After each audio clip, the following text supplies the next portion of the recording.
Hiya there, hello everybody, welcome to this lesson all about what makes a leader.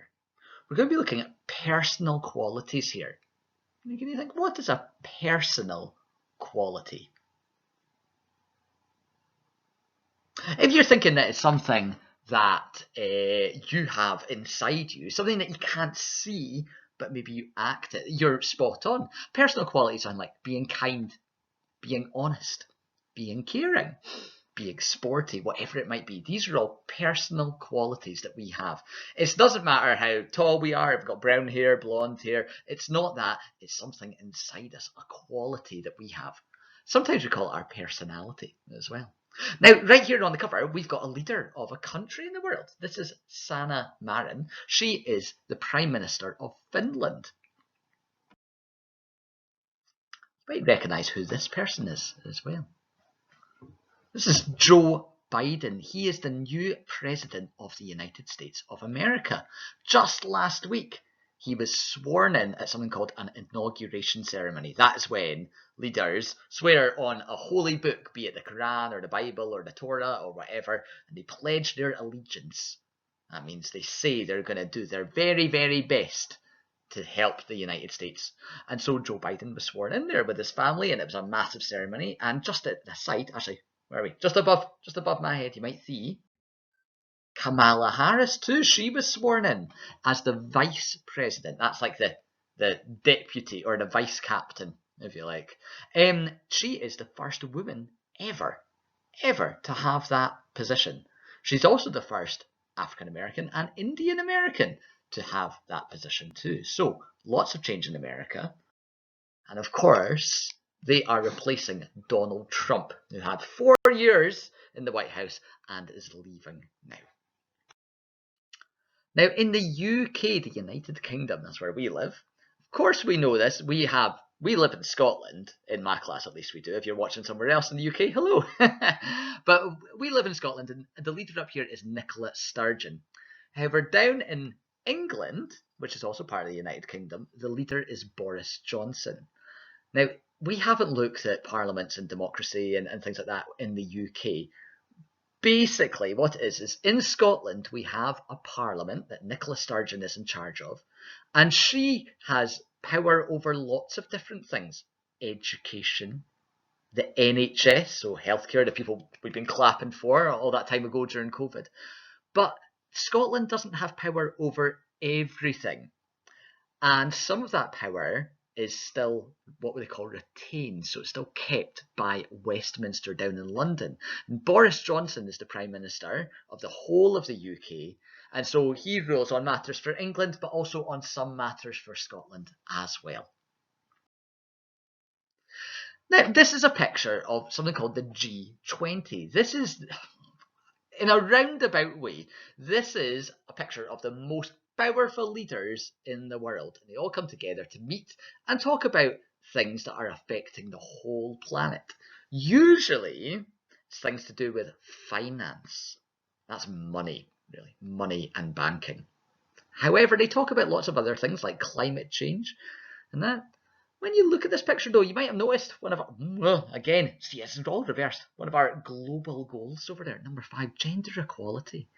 Look at that picture. Is there any reason why I've put that global goal down there, do you think? Any idea? If you look at that picture, there's a lot of leaders there. There's only 3 women. And see, these women make up half of the population of the world. There should probably be a few more of them there.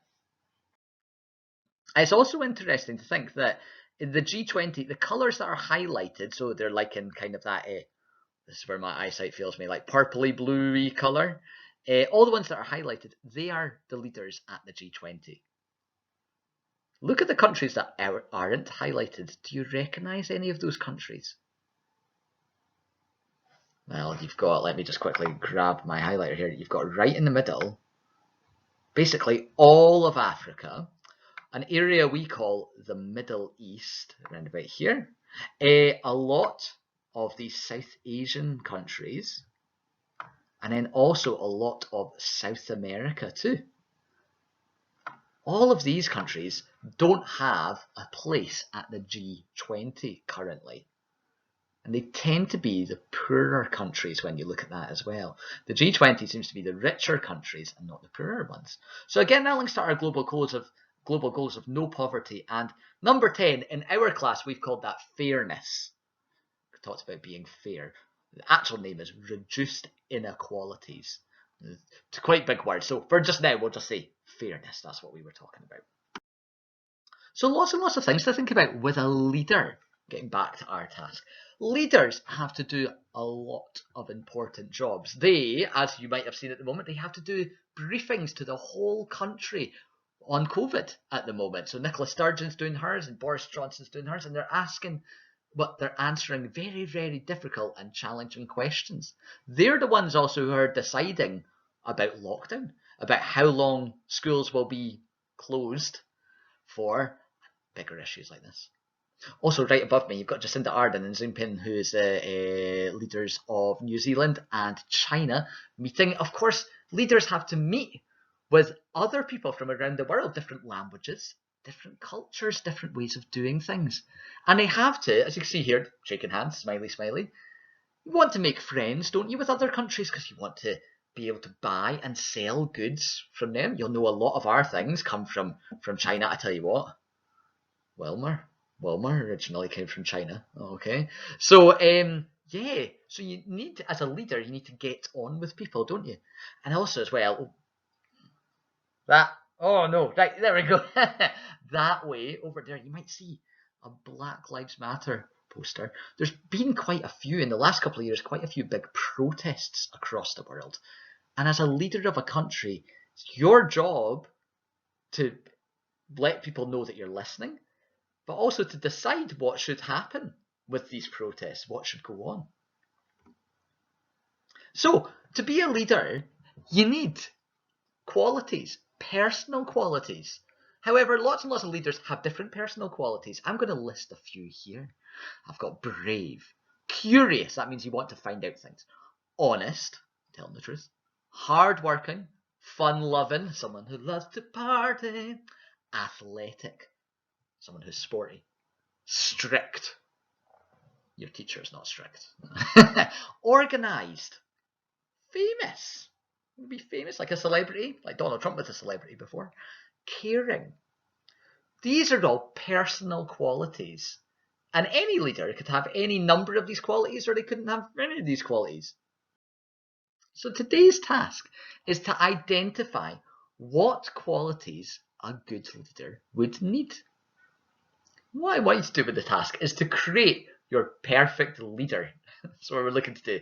So for your success criteria, I'm looking for an illustration. I'm looking for you to draw your perfect leader. What would they look like?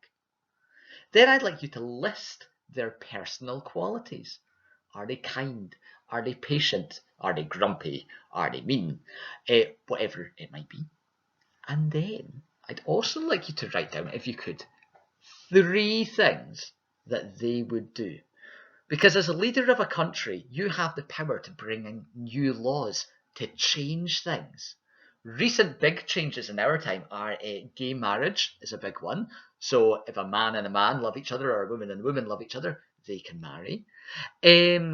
What other big changes have we had? Can you think of any in recent times? Maybe a good one to ask parents and carers in the house. So, 3 things that they would do. Brexit, I'm thinking. That's what I was thinking. Brexit, leaving the European Union. That's a huge thing that's happened recently. Lots of big things. So, your task, create your perfect leader. A drawing of them.